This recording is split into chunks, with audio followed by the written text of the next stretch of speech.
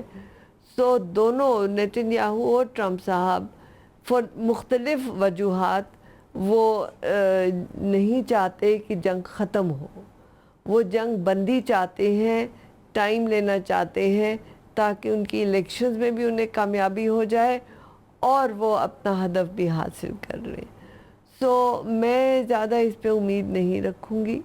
یہ اور بات ہے کہ اب ایران پہ ڈیپینڈ کرتا ہے کہ وہ کس حد تک اس آنسلاٹ کو ڈیل کر سکے گا, اور پھر گلف کنٹریز کو جو ایک ایگزسٹینشل چیلنج ہو گیا ہے انہوں نے اس کو کس طرح سے ڈیل کرنا ہے, کیونکہ جی سی سی اب وہ جی سی سی نہیں رہا جو کہ 28 فروری سے پہلے تھا.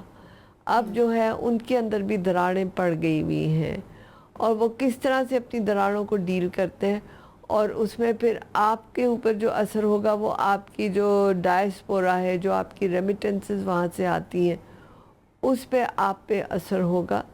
تو اس وقت جو ہے بہت فلوئڈ سچویشن ہے, کوئی بھی حتمی بات نہیں کی جا سکتی, لیکن ویری آنیسٹلی ہمیں جو ہے پروڈنٹ رہنا چاہیے اور اپنے گھر کو اتنا سٹرونگ اور اپنی اقتصادی حالت کو اتنا بہتر کرنا چاہیے کہ ہمیں دوسروں پہ ڈیپینڈ ہی نہ کرنا پڑے. بالکل, دوسروں پہ ڈیپینڈ نہ کرنا پڑے. ایئر مارشل صاحب آپ کہیے گا, ایک طرف امریکہ کہتا ہے کہ ہم اگر یہ معاہدہ نہیں ہوتا تو مزید رد عمل برداشت کرنا پڑے گا ایران کو. دوسری جانب انہیں کے کچھ نیوز پیپرز کی سٹوریز ہیں کہ اسلحے کی کمی ہو رہی ہے, تیل میں کمی دیکھی جا رہی ہے, جبکہ سینٹکام کی جانب سے انکار بھی کر دیا گیا ہے, تردید بھی کر دی گئی ہے اس بات کی. لیکن اگر ایسا ہے تو امریکہ کس طرح سے اپنی اس جنگ کو جاری رکھے گا اور مزید نقصان ایران کو پہنچانے کی جو باتیں کی جا رہی ہیں اس کو کرے گا؟ دیکھیں, یہ جو خبریں ہیں یہ بالکل صحیح ہیں کہ جو امریکہ کے پاس اور جو اس کے حلیف ہیں جو گلف میں اور اسرائیل جو ہے نا, ان کے پاس جو انٹرسیپٹرز ہیں نا ان کی کمی ہو گئی ہے. یہ پہلی مرتبہ ہوا ہے کہ ایک ایسیمیٹرک وارفیئر ہوئی ہے جس میں ایک نارمل ایئر پار جو ہے وہ فائٹ کر رہی ہے against land base surface to surface missile and drone force. اور جنگ سے پہلے کسی کی بھی کوئی ڈیفنس اینالسٹ دنیا میں نہیں تھے جو یہ آؤٹ کم ایکسپیکٹ کر رہے تھے, کیونکہ ایران نے اتنے زیادہ نمبر میں اپنے میزائلز اور ڈرونز بنائے ہوئے ہیں کہ آپ انٹرسیپٹر سے ایک انٹرسیپٹر سے ایک ہی ٹارگٹ کو ہٹ کر سکتے ہیں نا. سو یہی جو مسئلہ آ رہا ہے, اور اب جو ہے یہ جو ہم آج کل خبریں امریکن پریس میں دیکھ رہے ہیں کہ کرٹیکل شارٹیج ہو گئی ہے, یہ بالکل ٹھیک ہے ون. اور اس کی نشاندہی اس طرح ہوتی ہے کہ آپ سیکنڈ فیز آف وار میں دیکھیں کہ کویت کے اندر, بحرین کے اندر, جارڈن کے اندر اور اسرائیل کے اندر جتنا ہم نے سکسس دیکھا ہے میزائلز کی پینیٹریشن کا, آئرن ڈوم کے اندر جو ایئر ڈیفنس میکینزم ہر کنٹری نے اپنا سیٹ اپ کیا تھا, اس ایئر ڈیفنس میکینزم کو بیٹ کر کے جو میزائلز جو سکسس ریٹ رہا ہے وہ ابو 60% رہا ہے. پہلے 20 to 30% تھا, اس مرتبہ 60% ہے. سو اس کا مطلب یہ ہے کہ ان کے پاس انٹرسیپٹرز کی کمی ہو گئی ہے, اور اسی وجہ سے ایک دوسرا جو نشاندہی ہوتی ہے وہ یہ ہے کہ جو سعودی عربیہ نے امریکہ کے ساتھ ابھی $190 ملین کی ڈیل کی ہے, اس کے اندر جس طرح آپ نارمل بامبس کے اوپر اسپیشل کٹس لگا کے ان کو ایک اسپیشل بامبس بناتے ہیں, اسی طرح اس $190 ملین کا جو زیادہ تر پورشن پیسے کا ہے وہ یہ ہے کہ راکٹس کے اوپر اسپیشل کٹس لگا کے ان کو انٹرسیپٹرز بنایا جائے. سو یہ جو دو واقعات ہیں, یہ دو انسٹانسز ہیں, یہ بتاتے ہیں کہ واقعی یہ خبر درست ہے اور امریکہ کو بہت زیادہ نقصان ہو رہا ہے, اس سے لگا امریکہ کو نقصان ہوا ہے. انس, میں آپ سے جاننا چاہوں گی, ایرانی صدر کے استعفے کی خبریں ہم سن رہے ہیں جبکہ ان کی جانب سے اس کی تردید کی جا رہی ہے. آپ تو گزشتہ مہینے وہاں پر موجود تھے, ایک تو اس حوالے سے بھی بتائیے گا, اور دوسرا آپ نے وہاں پر کیا ایکسپیرینس کیا, وہاں کی پبلک کی جانب سے, وہاں کی جو قیادت ہے اس کی طرف سے, آپ اپنے ایکسپیرینس بھی شیئر کیجیے گا. دیکھیں, پبلک میں غصہ تو پایا جاتا ہے بہت زیادہ, اور وہ یہی بات ہے کہ ایرانی عوام کے لیے جنگ کبھی ختم نہیں ہوئی. وہ چاہتے ضرور ہیں کہ یہ ختم ہو جائے, لیکن فی الحال ختم نہیں ہوئی تھی, اور ان کو یہی لگتا تھا کہ فیونرل کے بعد جو ہے, تدفین کے بعد جو ہے, یہ جنگ دوبارہ شروع ہو جائے گی. تدفین کے بعد زیادہ شدت بھی ہم نے دیکھی ہے, اور اسی دوران ہی, تدفین کے دوران ہی, کیونکہ ملٹی ڈے ایونٹ تھا, تو اسی دوران ہی یہ ساری دوبارہ شروع ہو گئی تھی، تو عین ان کی امیدوں کے مطابق. جہاں تک آپ نے ایرانی صدر کے استعفے کی بات کی، پہلے چہمہ گوئیاں اس کے متعلق ہوئی ہیں، ابھی انہوں نے ریٹیریٹ کیا ہے، اور میرے خیال سے وہ اس پوزیشن میں اس وقت نہیں ہیں کہ چاہیں گے کہ وہ ریزائن کریں. نہ جو ایرانی رجیم جس طرح کہتے ہیں یا سپاہ جو ہے رہبر بشمول رہبر سید جو آیت اللہ مجتبیٰ خامنہ ہیں، وہ چاہیں گے کہ کسی طرح کی پولیٹیکل انسٹیبلٹی ہے، کیونکہ آلریڈی اکنامک انسٹیبلٹی ہے. بٹ ایک آخری کامنٹ، دو آخری کامنٹس رادر، کہ ایک ایرانی عوام پاکستان کے رول کے بہت زیادہ معترف ہیں، بہت زیادہ تھینکفل ہیں. پاکستان کے فیلڈ مارشل سید عاصم منیر اور پاکستان کے وزیر اعظم شہباز شریف کے نام بہت کامن نیمز ہیں وہاں پر جب بھی آپ کسی سے انٹریکٹ کریں. اور دوسرا یہ کہ میں جو پہلے بات کر رہا تھا کہ پاکستان اگر کنونشنل میڈیٹرز نہیں رہے تو پاکستان کے لیے کیا ہے اس پوری میڈیشن سے، وہ خطے میں اسٹیبلٹی ہے، اور خطے میں اسٹیبلٹی کی وجہ سے اس کی اپنی اسٹیبلٹی بھی آئے گی، انفلیشن نیچے جائے گی، آئل پرائسز نیچے جائیں گی. تو پاکستان کا سب سے بڑا اسٹیک اس لیے اس میڈیشن سے جڑا ہوا ہے، اور پاکستان اس لیے اپنے ایفرٹس کو ہیڈ لائن ڈپلومیسی سے نکل کے مور سو جو جسے کہتے ہیں نا کانکریٹ میسیجنگ یا کانکریٹ ریزلٹس کی طرف فوکس کر رہا ہے. ایرانی قیادت کے اندر پالیسی اختلافات بھی موجود ہیں. پالیسی اختلافات تو ہیں لیکن ہمیں نظر نہیں آتے اس طرح سے. ہاں اب دیکھنا یہ کہ اس 60 روز سے جو ڈیل جس طرح سے اسٹریٹ آف ہارموز کی ری اوپننگ کی بات ہو رہی ہے وہ کھلے گی supreme national security council convene جب ہو جاتی ہے. کہا یہ بتایا جا رہا تھا کہ پچھلے اتوار کو ہو جانی تھی، اور شاید اس لیے منگل تک گمان یہ ظاہر کیا جا رہا تھا کہ نیا ایگریمنٹ سائن ہو جائے گا، لیکن اب تک وہ نہیں کنوین ہوئی ہے، اس کی وجہ سے یہ سائن نہیں ہوا ہے. تو میرے خیال سے اس ہفتے کے آخر تک یہ معاملات ڈل جائیں گے، ختم ہو جائیں گے. بالکل اس ہفتے کے اینڈ تک معاملات سارٹ ہو جائیں گے. ہم یہی کوشش کر بھی رہے ہیں، پاکستان کی کوششیں پوری دنیا اس کی معترف ہے، اسی طرح سے ایران بھی پاکستان کی اس کوششوں کا معترف ہے اور پاکستان کا بڑا احترام بھی کرتا ہے کہ پاکستان نے اس مشکل وقت میں ایران کا ساتھ دیا ہے. اور انشاءاللہ یہی ہماری دعا بھی ہے کہ یہ جو معاہدہ ہے وہ پایہ تکمیل تک پہنچے، اور اس ہفتے کے اینڈ تک وہ تمام معاہدے کے اندر جو شرائط رکھی جا رہی ہیں ان کو مان لیا جائے اور یہ معاہدہ ہو جائے اور ایک بار پھر سے خطے کے اندر امن آ جائے. میں اس کے ساتھ اپنے مہمانوں کے ساتھ آپ سے اجازت لوں گی. اللہ نگہبان.